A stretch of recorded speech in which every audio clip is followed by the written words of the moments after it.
No, Rachel shouldn't have stayed on the plane. She made the right decision by getting off for herself. And I'm gonna stay on this hill because who gonna stop me? So recently, I watched the video on how the Friends finale was actually a tragic one by The Take. And one of the points in the video was that Rachel made the wrong decision getting off the plane for Ross, saying how it didn't make sense for her character.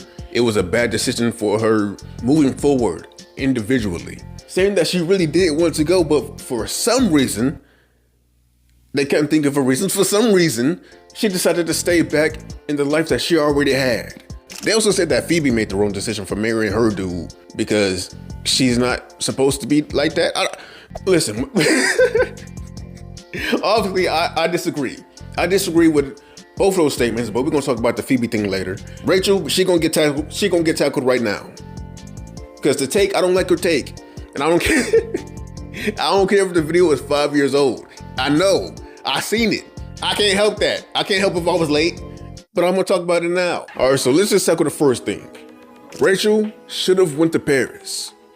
No, she shouldn't have. And let's just think about this from Ross's point of view. Think about the practicality of living in an entire different country from your kid. And I know y'all may say people do it all the time. That don't make it any easier. That don't make it make sense for Ross, Emma, or Rachel. Rachel, for the most part, will be alone raising Emma. With the people that would help, being in a whole different country. Talking about this move will be a big step for her individually. I'm sorry, but it stopped being about her individually the moment Emma came into the picture. Not saying that she can't have her own life and all of that, because obviously she can, but just making decisions about her solely for her, that can't happen anymore. There's a child, and that child has a father. Things gotta work a little differently now, man. That ain't just Rachel, it's Rachel, Emma, and Ross. And I've seen some people say, well, why don't Ross just move to Paris with Rachel? And to them I say, Ben, he still exists. No matter where Ross went with this ending, one of the children will be hurt in this estrangement. One of the children will be hurting from the lack of a father figure. And I know a lot of people forget about Ben because he don't pop up a lot after like season 8, season 9, but Ross still canonically sees him weekly. And with Ross staying in New York, think about the milestones he'd be missing from Emma. She's 1 year old. Her first steps, saying her first sentence, because I think she already said her first word, but a full sentence from a child is a big milestone also. Potty training, preschool, kindergarten, those are big steps. And he'd been missing all of that. I'm sorry, but for the sake of the kids, it would just make more sense for Rachel to stay in New York. And when talking about her work, listen to act like her work suddenly just stops. Like she just stops progressing because she couldn't go to Paris. Her work didn't stop, her opportunities didn't stop. Listen to act like she doesn't live in New York. She was just at Louis Vuitton, Gucci right across the street. And yeah, she may have failed the interview once, but listen to act like she can't get another interview. And if not Gucci, she could start working on her own brand, start her own little thing going on. Which, yes, would be hard, but let's not forget, she's in New York, so she has her village to watch over Emma. And 2, by season 10, they made sure that we understood that Rachel was in high regard in the fashion industry around there, so she wouldn't be starting from ground zero, is what I'm saying. When it comes to her and Ross, I will agree that they have been mismanaged. They should have just put them together after Emma was born, but they wanted to be difficult. They wanted to drag things out, and for some godforsaken reason, they wanted to do the whole Joey and Rachel thing. And although the two of them have grown since they broke up years ago, a lot of their issues have not been addressed. So I will give y'all that. But I will also counter y'all with this. Just because their issues wasn't addressed right then and there doesn't mean they will never be addressed. At the end, when they were vowing to each other to stay together through thick and thin, I took that as them saying that whatever needs to be addressed will be addressed. Or at the very least, we won't allow it to become this big thing that could break the two of us up. I mean, if you're going to stick together, you kind of have no choice but to address the things that drove you apart, or else you won't stick together. And we know canonically they are still together. I'd say issues have been addressed. Now this one is a big one, so let's just get right into it. Now they bring up how in the beginning, Rachel ran away from a boring, safe life for something new and exciting.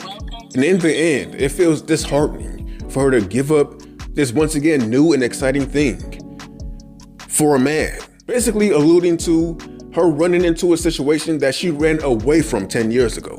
And I've already made this point in my Ranking Friends video, but I'll say it again here just to make sure things are clear. In season 1, yes, she was lost in life, not knowing where to go and who she was, not knowing what she wanted, no experience in real love, no experience in passion, and no true village of her own. And yes, while marrying Barry would have been the safe option for her, it also would have been the option that was void of life.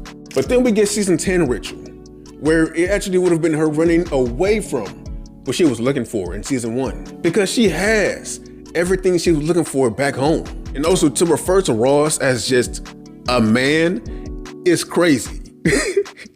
Ross isn't just a man to Rachel. That is the love of her life. Through my binge of the show last year, I've noticed a few things.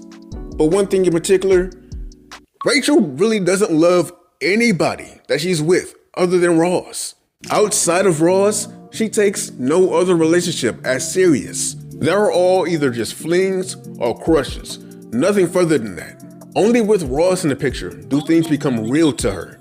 And with her getting off the plane, and yeah, I'll give y'all another point. It was selfish for Ross to go run up to her last minute. But we're forgetting one crucial thing.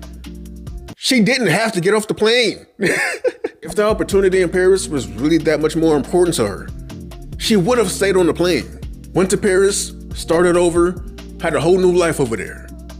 But she didn't, because like I said earlier, everything she wanted was already at home, and that includes love and fulfillment. And let's address this. I don't like how y'all did Rachel and Phoebe in that video. Say somehow that they were losing themselves or betraying themselves by settling down. I just feel like it comes from a very ignorant place, like somehow a relationship is a bad thing. Like somehow just because you disagree with the person they're with, they somehow regressed as the character, they regressed as the person. Phoebe didn't regress as anything. Phoebe stayed Phoebe through and through. What are y'all talking about? Phoebe didn't somehow go back on her word or cease to be weird just because she got married. Are we forgetting the very scene where Phoebe says that she's tired of being the odd one out and she wants a sense of normalcy within her life? Her upbringing was anything but normal. She had it rough out here. And to say that somehow she's losing herself because she wanted to get married, no, she deserves that. For somebody who grew up like Phoebe, she deserves to have that normalcy, that happy ending.